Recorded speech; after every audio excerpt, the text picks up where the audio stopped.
Are we ready? Are we ready to start? Okay, everybody, take your seats. Hello. Everybody take your seats. Yes. All right. I am really excited to see so many people here in person. This is so exciting. Thank you for coming. And I just wanted a couple of things before Mr. Hanchett, or should I say Dr. Hanchett, gives his talk about the Rosenwald schools. I wanted to give a little reminder that next week we have a follow-up to this event. We are taking a field trip to the Museum of History, where we will see the exhibit that they have out there currently about the Rosenwald schools, which I understand is a wonderful exhibit. We have, as of now, about 15 people signed up to go on that tour. They're opening the museum just for us, for a private tour. And we needed at least 15 people. If there's anybody else that's watching or that's here who hasn't already indicated they'd like to go, just let me know so I have an idea. Unfortunately, we won't be able to provide the van because not enough people signed up to make it feasible to get the van. But if somebody would like to go and needs a ride, I will be happy to make arrangements to get them a ride to the museum. And let me just give you the museum address. It's 3500 Shamrock Drive. And this tour will take place next Tuesday, the 15th at 2 p.m. at the museum. It's about an hour and the cost is $8 per person. So I hope that we get a few more people to come out next week to the museum. So without further ado, I would like to introduce our wonderful guest, Mr. Tom Hanchett, Dr. Tom Hanchett, who is going to tell us all about the Rosenwald schools. And he is a retired historian at the Levine Museum of the New South. And he has actually a book that he's brought with him that hasn't to do with the Rosenwald schools, but I think he's going to tell us about it. And also, I would like to, I'm going to hold this up, show you this book, which he said he thinks is available for sale at the museum. We're going to find out, but it is entitled A Better Life for Their Children, Julius Rosenwald, Booker T. Washington, and the 4,978 schools that changed America. Photographs and stories by Andrew Feeler. So this looks like a very interesting book. So without further ado, let's welcome Tom Hanchett. Thank you. Thank you. Great to be here. It's wonderful to be back. It's wonderful to see real people. I'm going to take off my mask just for a minute while I'm standing here so you can see that I have a face, and I'll put it back on so I don't infect anybody. I think I'm okay, but you never know. That book is the basis of the exhibit at Charlotte Museum of History. And if you haven't been to Charlotte Museum of History, it is definitely worth the trip all by itself. Shamrock Drive, if you haven't figured out Charlotte yet, I still have it. Been here since 1981. But if you follow Wendover Road, it becomes Eastway, and if you turn off of Eastway, you're at Shamrock Drive. So it's not that far from where we are here.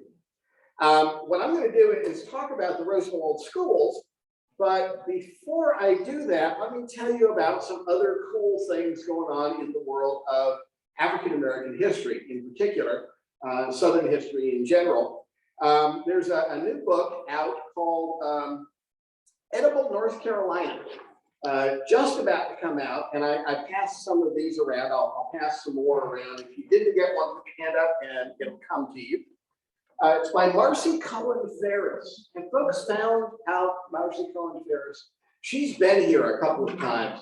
She is a professor emeritus at UNC Chapel Hill, and she is the author of the best book on Jewish cuisine in the South called Matzo Ball Gumbo.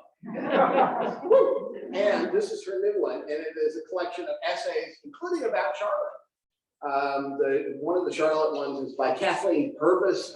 If you're a fan of the Charlotte Observer, she was for many years, I think, the best writer there. No offense to anyone else, but she was just so lively and so intelligent. But anyway, I'm looking forward to seeing what she has to say about Charlotte. So that's one book. And then let me pass around a bunch of other books. Is the Andrew Filer book going around? Yes, good. All right. There is a new book, brand new. I'm going to show it over here. Hello, Zoom. There you are. Called Legacy: 3 Centuries of Black History in Charlotte, North Carolina. And it is brand new. It debuted at the Hornets game. As all good history books should. That's just like, I wish I had written it, but I didn't. A woman named Pamela Grundy wrote it. Brief and to the point, a good introduction to Charlotte, even if you're not interested in African American history. Pamela Grundy has also, talking about schools, which we're going to do today, written a book about school history in Charlotte. And it's called Color and Character, West Charlotte High and the American Struggle Over Education Equity. And it is, I'm not interested in West Charlotte High School. I didn't go to school there. Yes, you are interested. Because what she does is uses it as a case study for all the stuff that we're endlessly arguing about when it comes to education. So this will give you a good sense of what's been going on in Charlotte. But even if you have no particular interest in Charlotte, it'll give you a good indication of what's been going on nationally.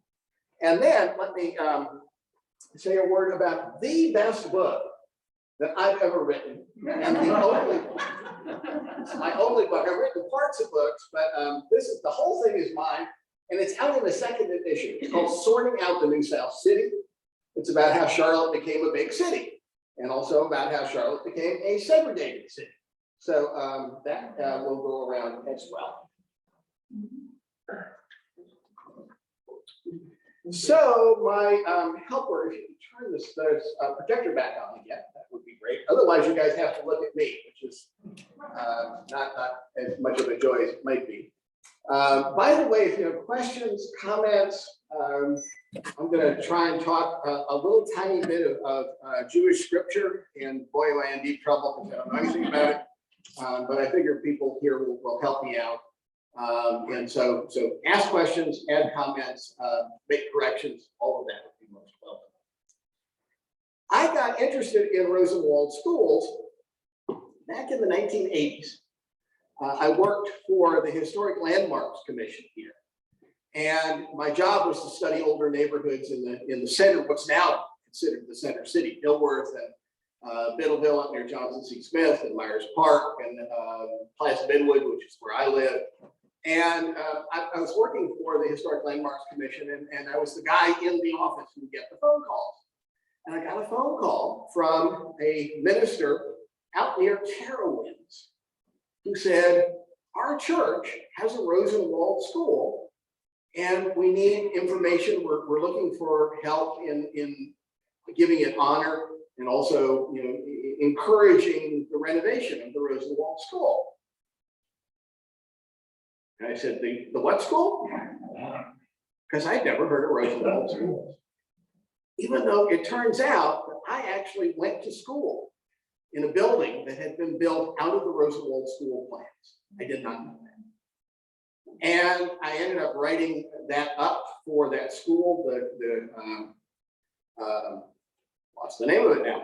Anyway, down near Carowinds, ended up writing up a bunch of schools here for the Historic Landmarks Commission, and then that turned into an article in the North Carolina Historical Review, and the National Trust for Historic Preservation got interested, and they created a Rosenwald project that helped local communities in these 5,000 places give honor to, find money to restore their Rosenwald schools.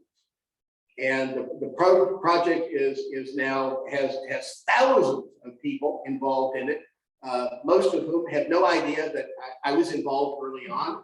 And so I'm bragging to you, but don't tell anybody because it would be bad taste.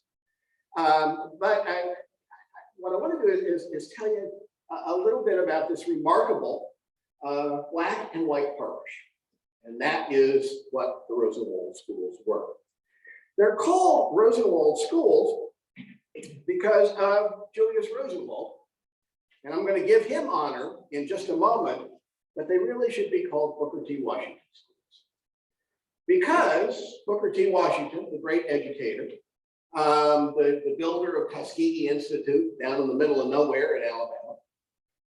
And I've been down there, and that's a charitable description. He probably would agree with it. His life work in the late 19th century was African-American education. But as he was building Tuskegee Institute College, there just weren't feeder schools. The white folks who could control Southern education did not waste any money on African-American education. And Booker T. Washington started to do an organizational thing around 1900, where he got local communities to kind of do the little house on the prairie thing. You know, everybody come together, we're going to build a school, one-room schoolhouses. And it worked. And Washington was also a great fundraiser. That was how he was able to build a college in the middle of nowhere in Alabama. And he had national reach. And he hooked up with Henry Huddleston Rogers. Who? Henry Huddleston Rogers was the guy who had helped build Standard Oil. There's the Rockefellers, there's a few other folks, and then there's Henry Huddleston Rogers.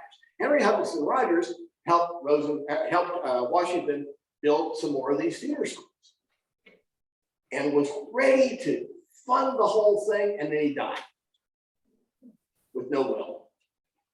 And his kids said, "What schools? You want our money for schools?" And so Washington had to start over again, and that is when he met Julius Rosenwald. How many folks have heard of Julius Rosenwald before? Several, bunch of you. All righty. For a long time, Rosenwald was kind of forgotten. And I think he kind of wanted it that way. What am I talking about? Julius Rosenwald came out of the Middle West, grew up in Springfield, Illinois, same town that Abraham Lincoln grew up in, and ended up in Chicago and was real good with the bookkeeping and all of that kind of stuff, and ran into two young men that had a general store. One named Sears and the other named Roebuck. And it is Rosenwald, more than anyone else, who turned the Sears Roebuck General Store into the world's largest retail. And y'all, young people, you all remember Sears. It's amazing. People. I have to tell people, it's kind of like Amazon without everybody had a Sears Roebuck catalog. They might also have had a Montgomery Ward catalog, also in Chicago, competitor, borrower of ideas. But what Rosenwald did, in addition to building this into a national coast-to-coast phenomenon, was he got really lucky, because the US government around sometime in the 1890s, I used to know dates and they've all gone away, instituted rural free delivery of your mail. Now this is a big deal, because it used to be you had to go down to the general store and you know, maybe the mail would be waiting for you and maybe it wouldn't. And RFD, you've heard that the abbreviation RFD for being out in the country, that's rural free delivery. And if you're going to start a catalog retailer, having the catalogs get to every household in the country, this is still a majority rural country in the turn of the last century. That was a big deal. And then being able to order in the catalog and having whatever you wanted show up at your door. You could order a pair of socks, you could order a violin, you could order a Model T Ford, all of that. That's Julius Rosenwald. He became fabulously wealthy. And this is where I get in over my head. There's a pretty new book by Hasia Diner about Rosenwald in the context of his Jewish tradition. And I'm moving around here, and I'm just make sure. Hi, Zoom. That's me. That's Julius Rosenwald. And he was inspired, and this is my version, by the Jewish scripture that basically says, when God blesses you, you should pass those blessings on to other people, and you should tell people about it. And I was looking around this morning. Gene called up and said, do you need anything? I said, I need the definitions of these words. Can you see this? It says, Julius Rosenwald was one of the greatest philanthropists as well as one of the strongest proponents of Jewish commitment to Tikkun Olam. Am I saying it correctly? Which is repairing the world. What an awesome concept. And he also was a proponent of tzedakah. Okay, cool. I know what that is. I just don't know it's spelled that way. Which is to give donations anonymously to unknown recipients. And the highest form is to give charity, whatever, that will result in the recipient supporting himself instead of living upon others. And this anonymous thing, this heal the world thing, is why when Julius Rosenwald and Booker T. Washington met, it was a match made in heaven. Because Washington was reaching out to uplift folks that were being left behind. And Rosenwald was primed to do that kind of work. The thing they started collaborating on, kind of counterintuitive, was Young Men's Christian Associations, YMCA. The YMCA at that point was not just a place where you go and you do your exercise, which it largely is now, not entirely.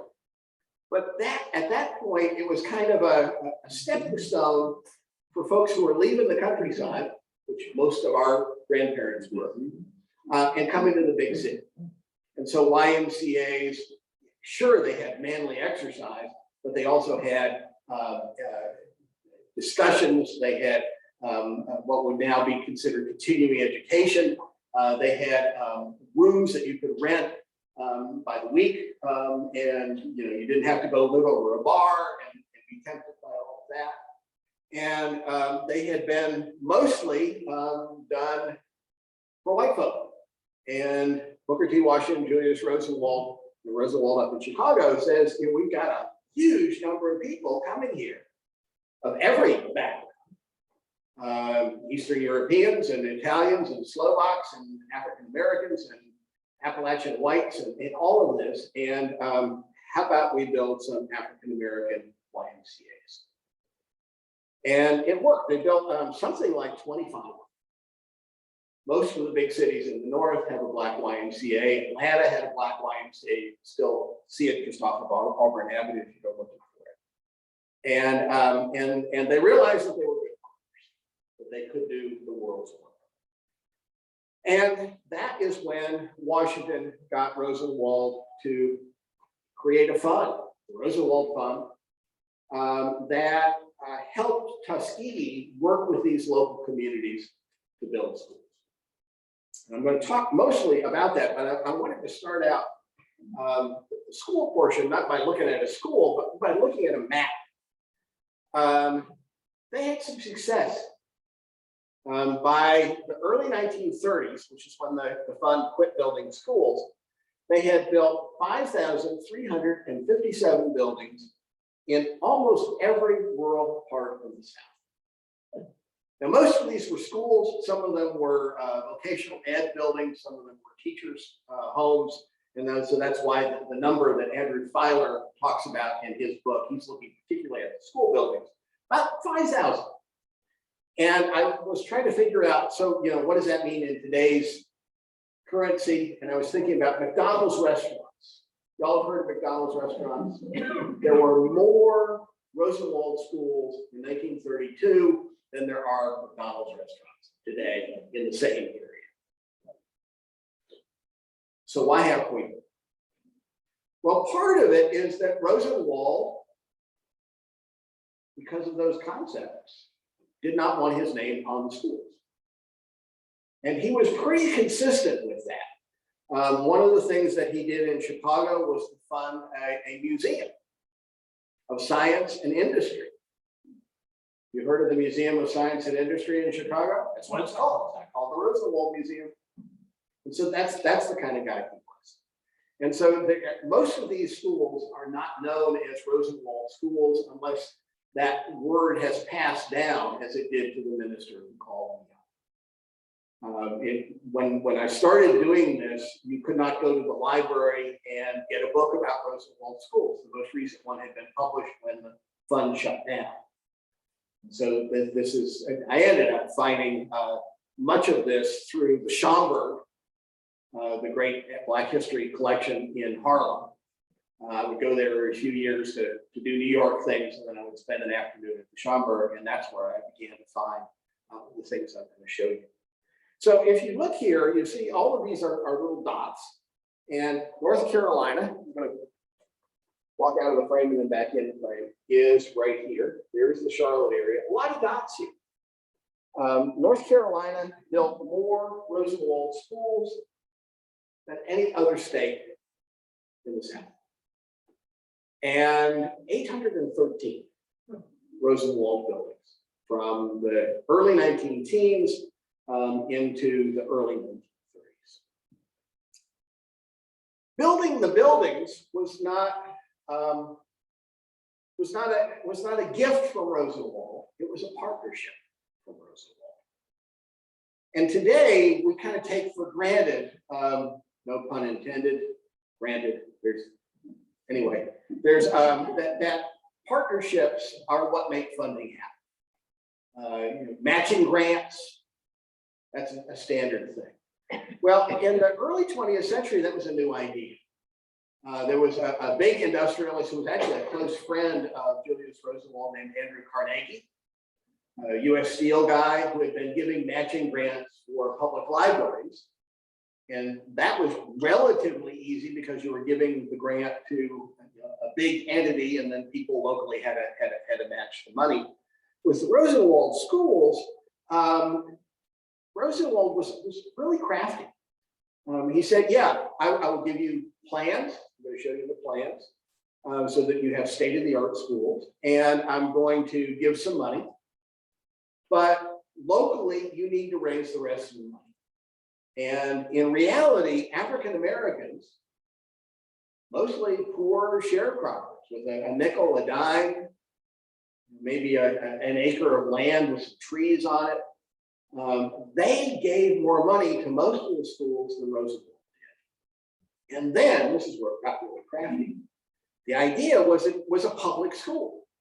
And therefore, the local school board got the school and had to run it. And so you have three different financial inputs, three different sets of stakeholders, and just phenomenal. This is something I found at the Department of Negro Education in Raleigh. They still had some of the posters for when Dr. George E. Davis, one of the greatest speakers of our race, would drive to these rural places. And usually there was a church or there was some kind of community energy. And here he is Wednesday evening in Magnolia, North Carolina, Thursday evening in Wallace, North Carolina, Friday afternoon in Chicopee, North Carolina, Friday evening in Faison, North Carolina. I recognize maybe 2 out of those 4 places. And raising money. And there is a photograph of folks putting $1, a nickel, a dime. And the community would hold fundraisers. My favorite one that I read about were box parties.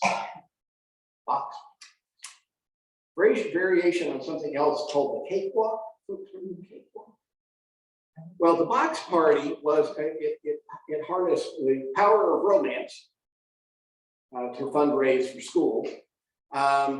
Young women in the community would make a box with some fried chicken or a bologna sandwich or whatever piece of pie, something like that.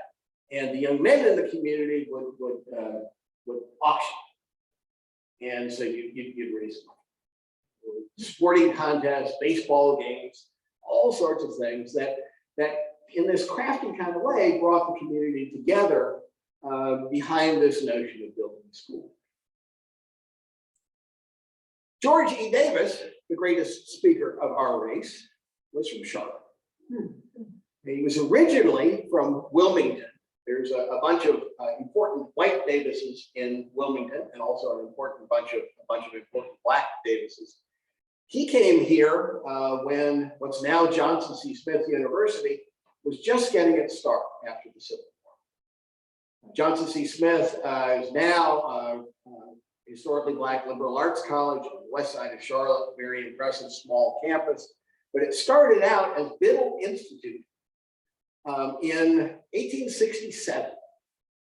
The federal government had pulled out of the South, and you had lots of freed African Americans looking for leadership.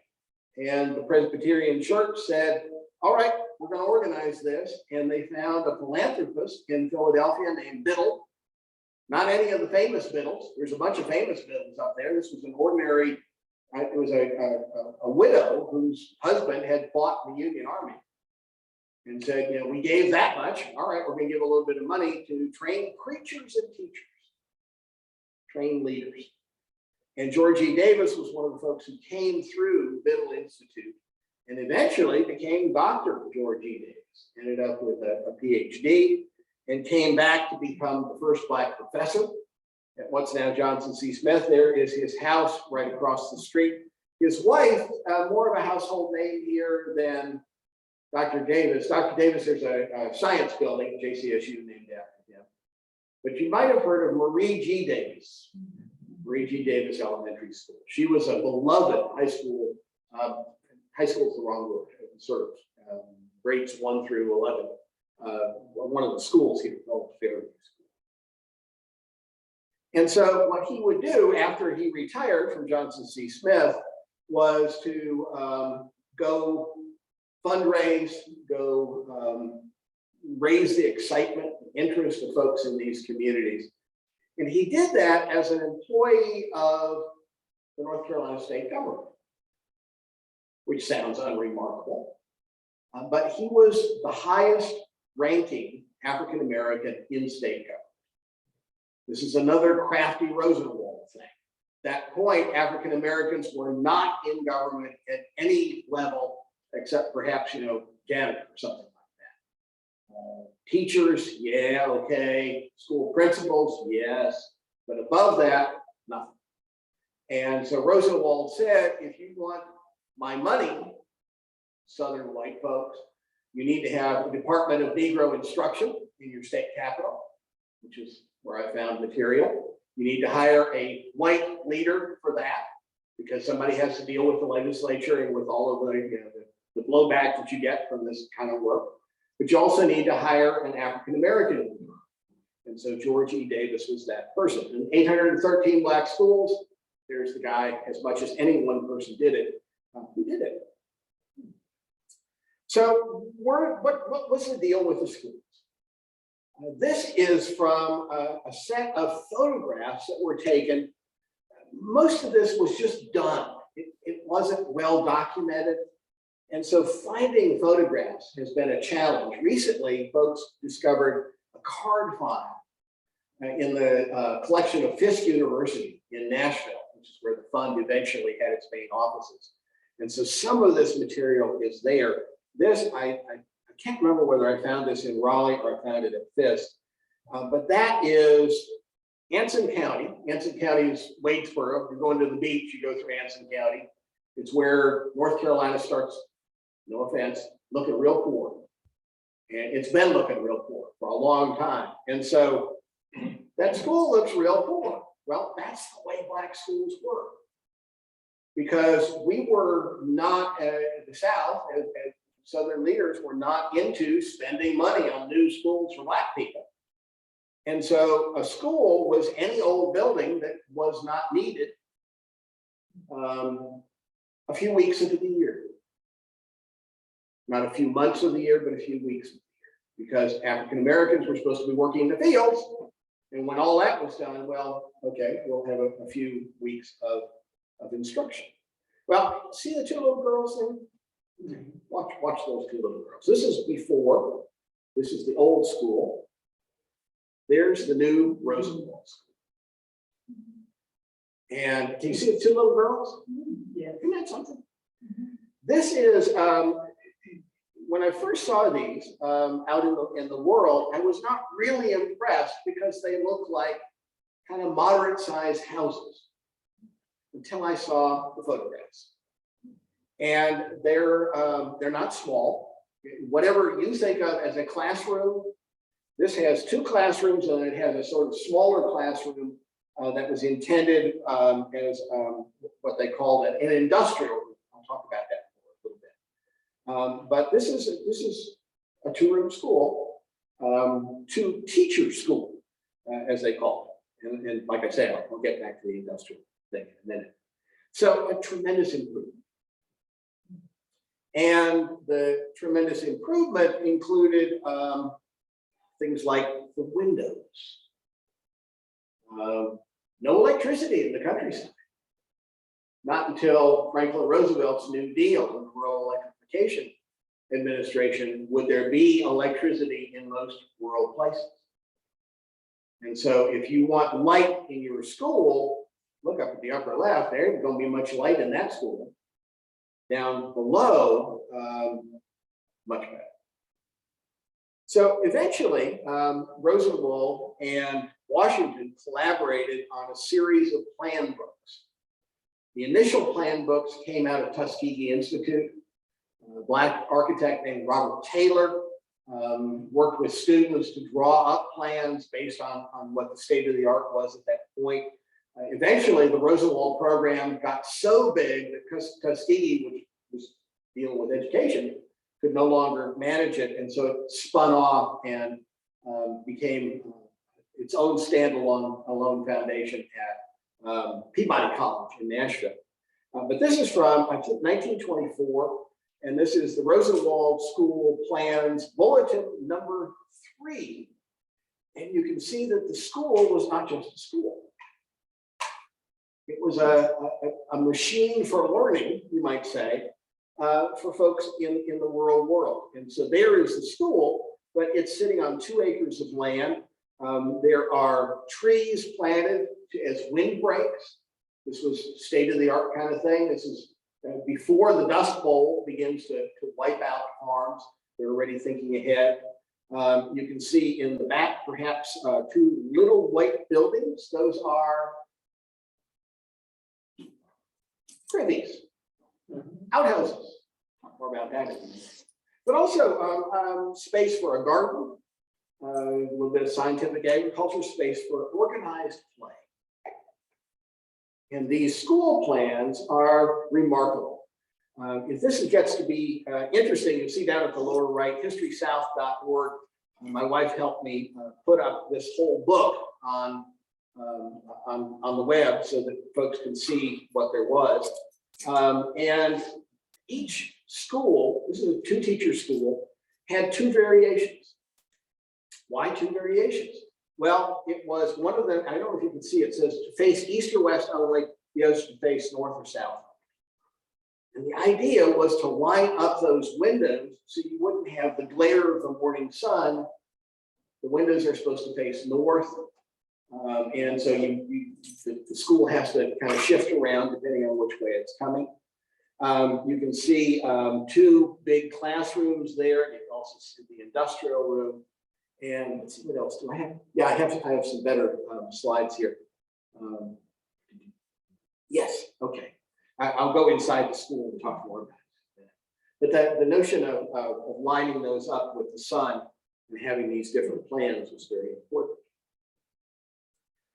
They came in different sizes. 1-room school, 2-room school, all the way up to the school that I went to, which had a room for every grade. Wow. Was a big deal. This is one of the most popular of the schools. This is a 3-teacher community school. And down below is the McClintock School. That's the one near Terowitz. In the middle is the Newell Rosenwald School out near UNC Charlotte.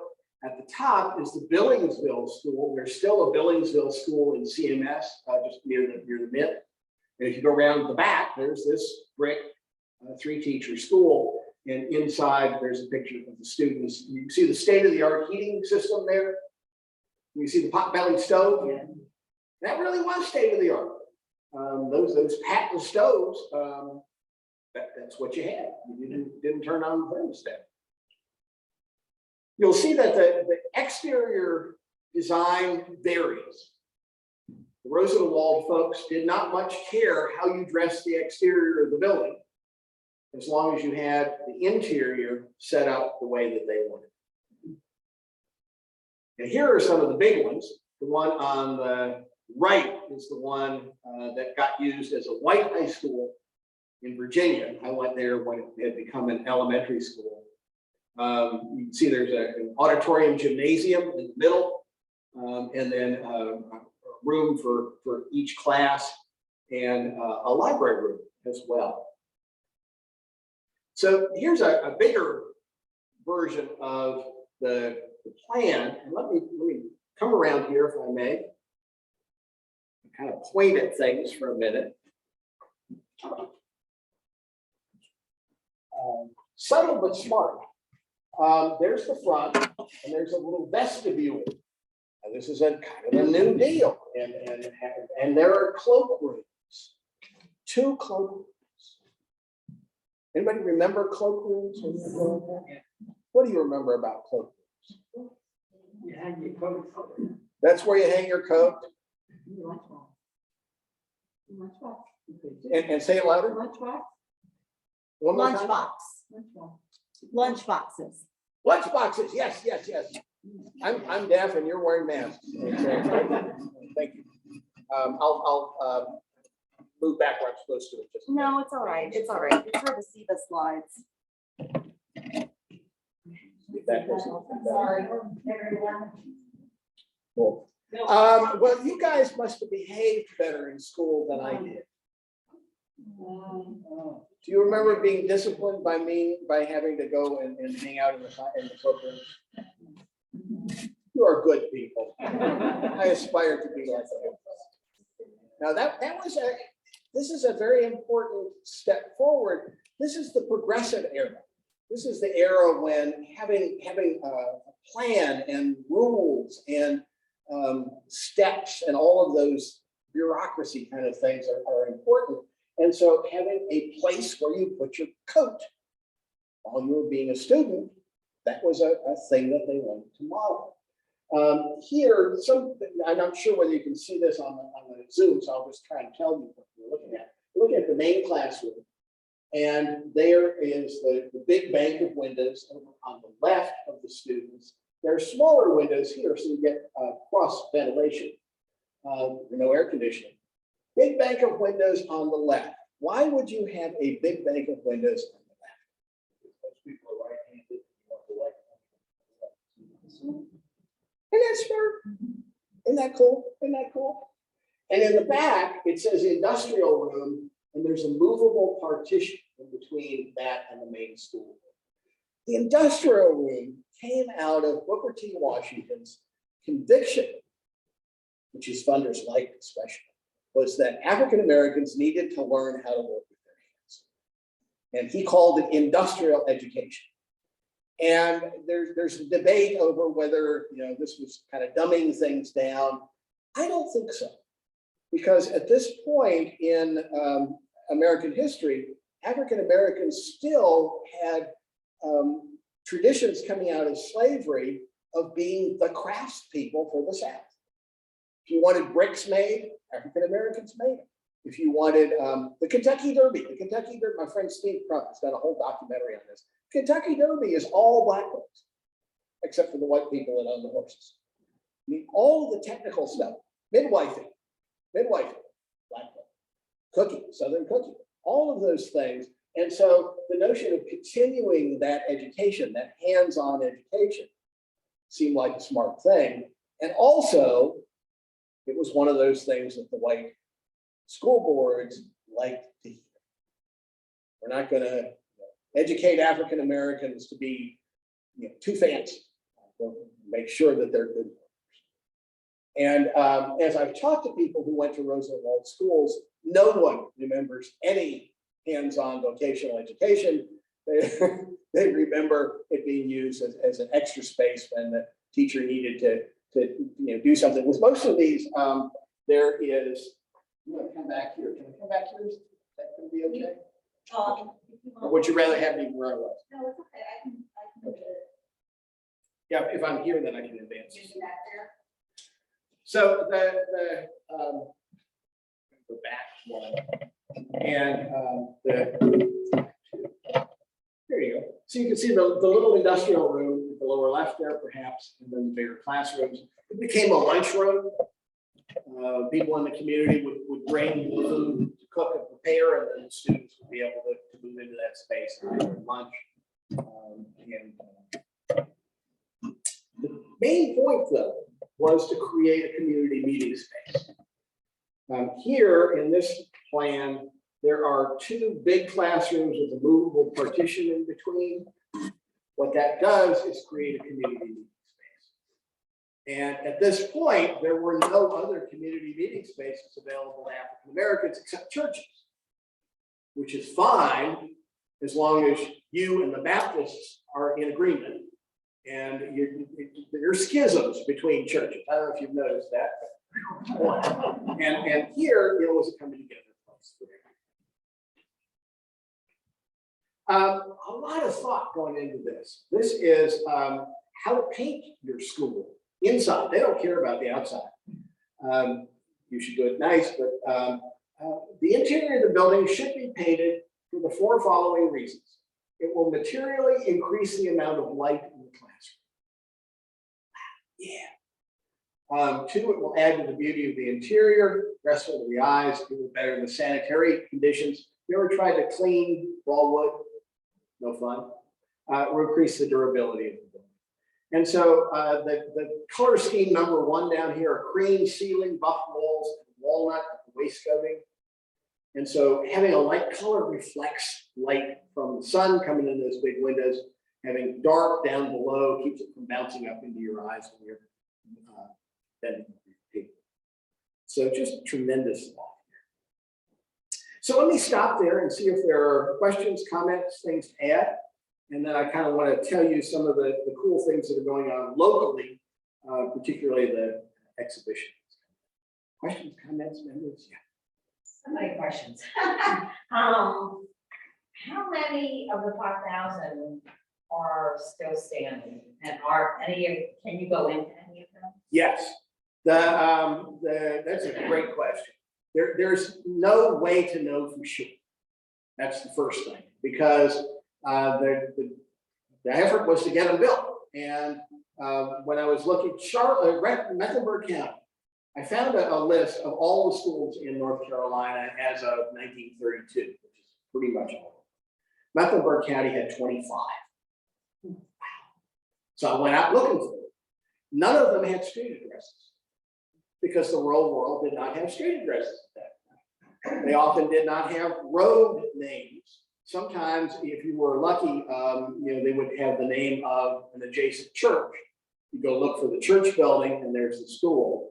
But there's still a couple that I still don't know where they were. But out of the 25, I used to know the exact number, and it's left me right now, but I think there are about 8 left in Mecklenburg County. So they're not super rare, but they're rare enough. Yes. Maybe you're gonna get into this later, and if so, you don't have to answer it now. But who are some of the famous people who came out of these schools? There's a new film out by a fellow named Tom Lasseter in Winston-Salem, who is trying to answer that in detail and to talk to ordinary folks whose parents or whoever went there. One of the schools that was funded through the Rosenwald Fund, was not rural, was the school that Rosa Parks went to. So that's pretty cool. The schools down in Mississippi, a number of the very famous soul singers went to one in Sunflower, a little town called Sunflower, Mississippi. The most amazing thing about Tom Lasseter's film, he's got a little trailer that he's put together. Some people he's interviewed. There's this elderly African-American gentleman. Very, very prim, very distinguished in this old wooden school, and talking about what it meant to him and how he tried to pass on the lessons to his daughter. It turns out to be Loretta Lynch, who is the first of first African-American attorney general of the United States. Closer to home, some of you may know Dory Sanders. Dory Sanders, who wrote the novel Clover, that is a favorite of Oprah Winfrey. She's lives down in Clover, South Carolina. Her dad was the principal. Yes. I just wondered if any of these schools were built above the Mason-Dixon line, or were they all primarily? The Rosenwald schools as such were not built north of the Mason-Dixon line, with a weird exception. Delaware, which I think is north of the Mason-Dixon line, it's right on the border. One of the very well-to-do people, the family that did dynamite. Who are those guys? No. Okay, then DuPont, the DuPont family, there, not the dynamite people, but the paint people. Whatever. They funded their own version of the Rosenwald Fund. They got some Rosenwald money. They developed their own plan book. And so it's kind of a Rosenwald thing going on there. But the school plans were really good plans. And they were used all over the place. I cannot this moment call a northern city that I know had one, but you know, my white former high school, now elementary school in Troutville, Virginia, was one of those. And so I'm sure that they were in other parts of the United States. I think there was one in Chicago. I feel like there was at least one in Chicago. Cool, and there may well be. Often they show up at colleges as teaching schools. Many of the old normal schools and schools for women to become teachers would have their own on-campus school. And I found a number of Rosenwald plans used there. Yes. So how did some of the local communities, the white communities, deal with these schools? Was there problems with KKK? Yes, some of the schools were burned down before they were finished. Generally, what seems to have happened, though, was folks not looking a gift horse in the mouth. The white community, in terms of the school board, said, "Okay, you got a school. We'll go ahead and put teachers in it."